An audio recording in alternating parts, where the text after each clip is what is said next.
Please be seated. Well, you already are, okay? Those of you at home, be seated too. So last Sunday, we had the parable of the seed. The very familiar parable, right? Of the seed that gets thrown out on the path, on the rocky soil, and on good soil. We all know that one. We learned that one in Sunday school.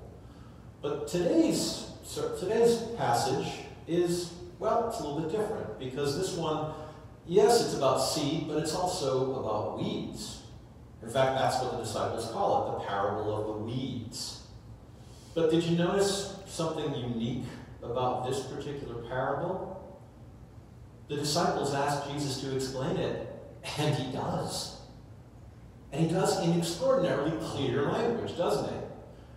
The good seed is this, the bad seed is this, the reapers are the angels. He goes very clearly through it so that they know exactly what he's talking about.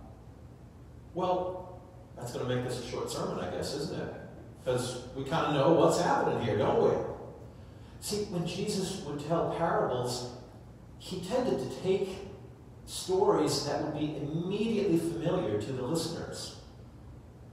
And since we all grow our own wheat, we get this parable instinctively, right? How many of y'all grow your own wheat? No? I'm not seeing a lot of hands. How about you guys at home? No? Not so much either? Okay. Well, then maybe I do have to explain this parable a touch more. First of all, let me just say, this was an agrarian society, right? And so that's why we have a whole lot of Jesus' parables that would appeal to fishermen, to shepherds, and to farmers, because that was largely what people did back then.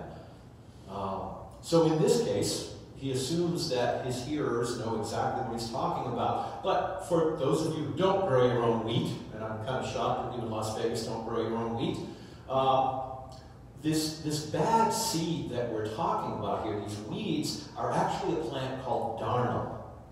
And the darnel would get sown along with the wheat seeds, and when they started to grow, they looked virtually identical. So when there are these little green shoots coming up out of the ground, you cannot tell the good plant from the bad plant. You'll know that they're there because it starts to be a lot more than you actually planted, but you can't really tell one from the other. And you can't just start ripping them out, which is what they told the master they would do, because the root system intertwines.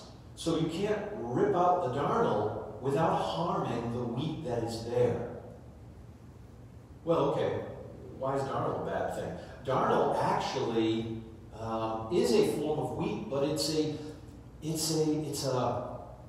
challenged form of the plant. It has sort of morphed into something that is actually poisonous, believe it or not. So while the wheat will nourish you and is there to feed you, the darnel is actually slightly poisonous and it will harm you if you eat it. So having darnel in your field is a very, very, very, very bad thing. That's actually where we get the phrase, the bad seed. Y'all know that phrase, right? The bad seed is darnel. So having darnel in your field is a very, very bad thing.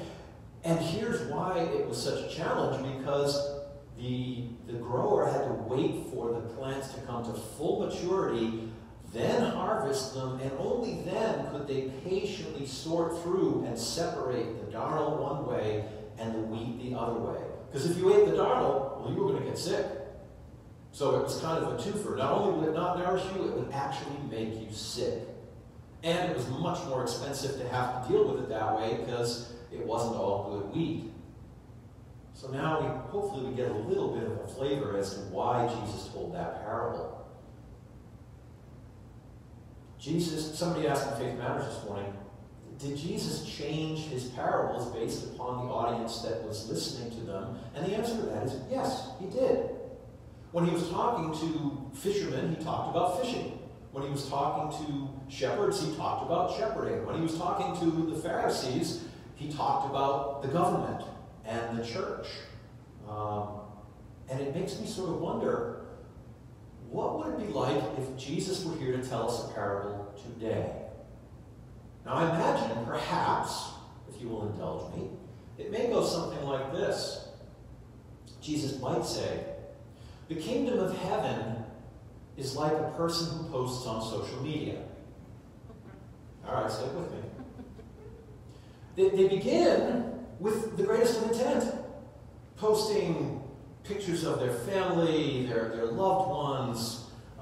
They post pictures of their wonderful breakfast and special occasions. They post uplifting quotes that make them just feel good. But then they start to see other posts that come up. And some of these, well, they're not so nice. Some of these are darnel. And they might be tempted to start to like those posts. They might be tempted to start to share those posts.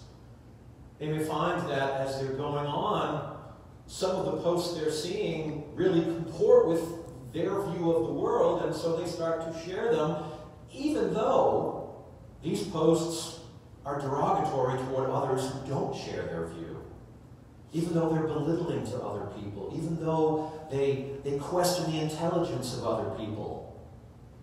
Does this sound familiar to anybody?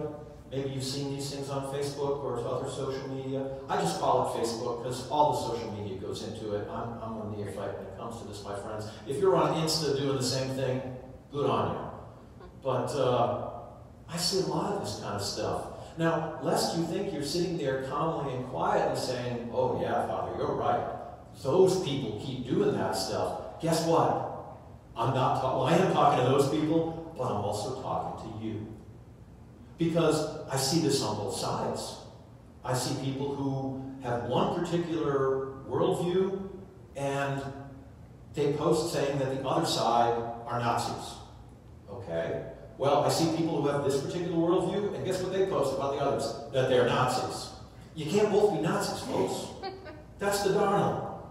These are the weeds that clutter us. And just like the darnel in the field, they suck away the nutrients from the roots of the good seed, and if you eat them, they will poison you.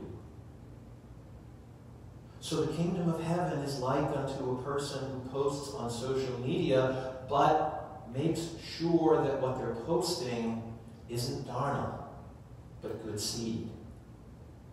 We are called, we are created. Brothers and sisters, we are created in love. We are redeemed by love. And we are called to love. What are the great commandments? Love the Lord your God with all your heart and soul and mind, and love your neighbor as yourself. You can't love your neighbor if you're feeding them darnel. So, we talked about how the landowner has to remove the darnel. It's hard work, and it takes a long time. The best way, though, for the landowner to not have to deal with darnel is never to plant it in the first place. And so in the parable of the social media poster, the best way to avoid it is not to put it there in the first place. So think carefully before you like, before you share, before you post things that are less than loving. Is that a good way to put that? Less than loving? Let's not be less than loving, for we are people of love. We worship a God of love. We are redeemed by the sacrifice of a God of love. And so, brothers and sisters, be that love.